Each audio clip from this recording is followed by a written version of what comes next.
నెల్లూరు నగరంలోని ఉమేష్ చంద్ర కాన్ఫరెన్స్ హాల్లో మీడియా సమావేశంలో జిల్లా ఎస్పీ జి కృష్ణకాంత్ మాట్లాడుతూ వేదాయపాలెం పోలీస్ స్టేషన్ పరిధిలో జరిగిన గొల్లపల్లి చిన్నయ్య హత్యకు సంబంధించిన వివరాలు వెల్లడించారు. మరిపాడు మండలానికి చెందిన తిమ్మాయిపాలెం గ్రామస్తుడు సరస్వతి వెంకటేశ్వర్లు టీచర్గా ఉద్యోగం చేస్తున్నాడు అని, మృతుడు గొల్లపల్లి చిన్నయ్య ప్రభుత్వ ఉద్యోగులను బ్యాంకులో లోన్లు ఇప్పిస్తూ కమిషన్లు తీసుకుంటూ ఉండేవాడు అని, అదే క్రమంలో లోన్లు తీసుకున్న వారి నగదును తన సొంత ఫైనాన్స్ కు మళ్లిస్తూ అనేక మందిని ఇబ్బంది పెడుతూ ఉండేవాడని, ఇదే క్రమంలో వెంకటేశ్వర్లు కూడా 67 లక్షల లోన్ ఇప్పించి అందులో 10 లక్షల కమిషన్ తీసుకొని మళ్ళీ వ్యాపారం చేద్దామని మోసం చేస్తూ పలు రకాలుగా వేధిస్తున్నట్లు, తీసుకున్న లోన్ సరిగా కట్టలేక గొల్లపల్లి చిన్నయ్య వేధింపులు భరించలేక ఎలాగైనా చిన్నయ్యను చంపాలని నిర్ణయించుకొని హత్యకు ఒక రోజు ముందు నుండి వేదాయపాలెం పోలీస్ స్టేషన్ పరిధిలో వెంకటరెడ్డి నగర్లో చిన్నయ్య నిర్వహిస్తున్న ఫైనాన్స్ ఆఫీస్లోనే ఉంటూ 6వ తేదీ అర్ధరాత్రి దాటాక గొల్లపల్లి చిన్నయ్యను డంబుల్స్ తో తలపై మోది సోఫా దిండుతో ఊపిరి ఆడకుండా చేసి హత్య చేసినట్టు తెలిపారు. ఈ హత్యపై మృతుని సోదరుడు ఇచ్చిన ఫిర్యాదు మేరకు వేదాయపాలెం పోలీసులు కేసు నమోదు చేసి దర్యాప్తు చేపట్టి నిందితుడిని పడారుపల్లి వద్ద అదుపులోకి తీసుకుని మీడియా ముందు ప్రవేశపెట్టినట్లు జిల్లా ఎస్పీ కృష్ణకాంత్ మీడియాకు తెలియజేశారు. ఈ కేసు ఛేదనలో ప్రతిభ చూపిన IO Rosaiah, CI Sitaramaiah, 5th town CI Srinivasarao మరికొంతమంది సిబ్బందికి రివార్డులు అందజేశారు.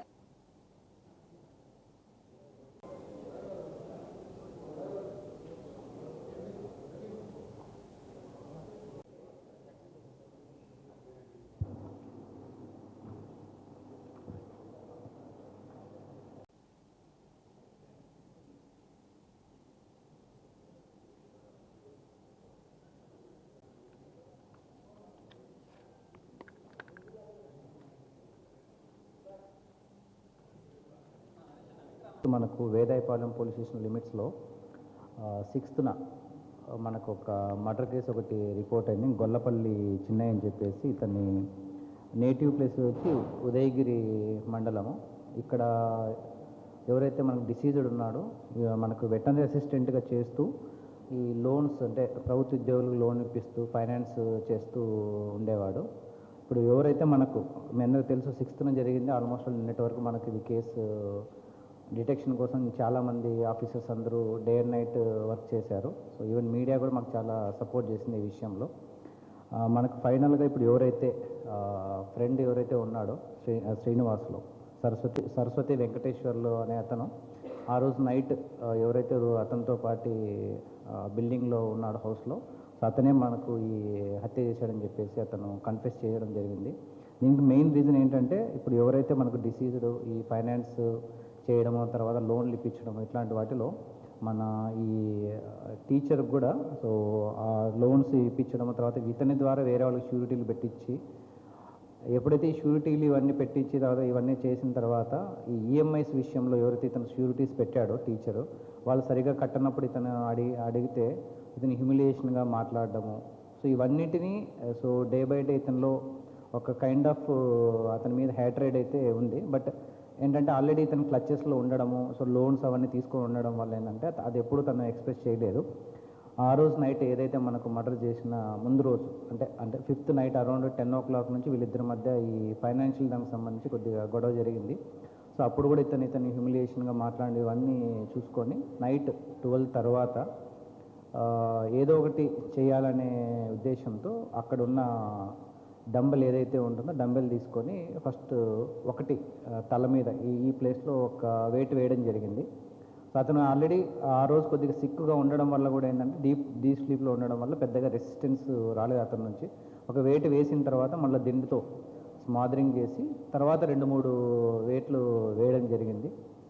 సో ఇది ఆ రోజు నైట్ ఇతను చేసింది. దాని తర్వాత మనకు ఇతను ఆ బ్లడ్ ఏదైతే ఉందో దాన్ని డంబెల్కైనా బ్లడ్ని బయట వరండాలో ఉన్న ట్యాప్ దగ్గర క్లీన్ చేయడము, దాని తర్వాత అక్కడ పెట్టేయడము. సో ఫ్లూ స్టీమ్స్ వచ్చినప్పుడు అయినా డాగ్స్ పసిగట్టకూడకుండా అక్కడే ఉన్న కారం పొడి చల్లడం వల్ల మనకు ఈ 10 daysలో అతను ఓపెన్ కాకపోవడం వల్ల సో డిఫరెంట్ యాంగిల్స్లో చనిపోయిన పర్సన్కి ఫైనాన్షియల్ ఇష్యూస్ మిగతా వాళ్ళతో ఉండడం వల్ల మల్టిపుల్ సోర్సెస్ నుంచి అతనికి మేబీ థ్రెట్ ఉండడం వల్ల కూడా మనకు ఇన్వెస్టిగేషన్ మనకు ఈ లాస్ట్ 10 days తీసుకుంది. బట్ ఫైనల్గా టీమ్స్ అన్నీ కొద్దిగా హార్డ్ వర్క్ చేయడం, ఒక్కొక్క దాన్ని ఎలిమినేట్ చేసుకుంటూ రావడం వల్ల నిన్న మనకు అతను బ్రేక్ కావడం జరిగింది, తనే చేశాడని చెప్పేసి.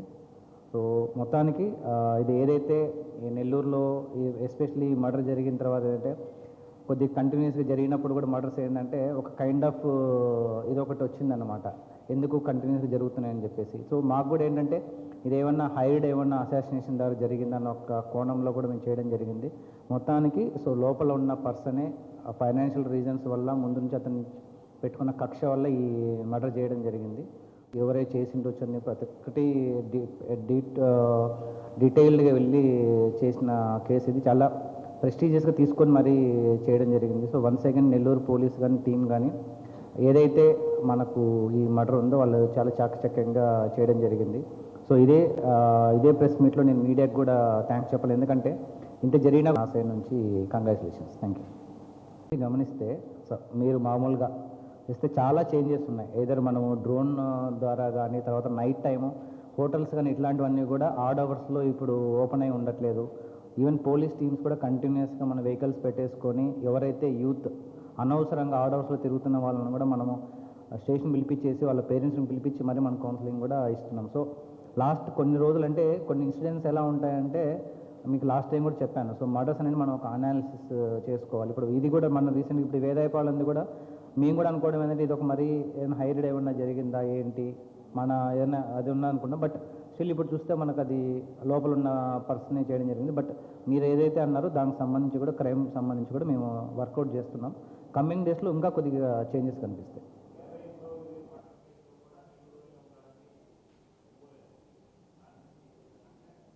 సో దానికి ఇప్పుడు ఏదైతే జరిగిందో సో ఫస్ట్ అనాలిసిస్ చేసుకున్నాం, అంటే ఏ రకంగా వాళ్ళు అటు వెళ్ళారు, ఎవరు అప్రోచ్ అయ్యారు అనే దాని మీద ఫస్ట్ మనం వర్కౌట్ చేసుకున్న తర్వాత మనం ఏదైనా చెప్పగలం. ఎందుకంటే మనకు నిన్ననే విషయం అంటే ఉన్నాళ్ళని తెలిసింది, బట్ ఎగ్జాక్ట్గా ఎలా వెళ్ళారు ఏంటనేది మనం యాక్చువల్గా అనలైజ్ చేసుకోవాలి.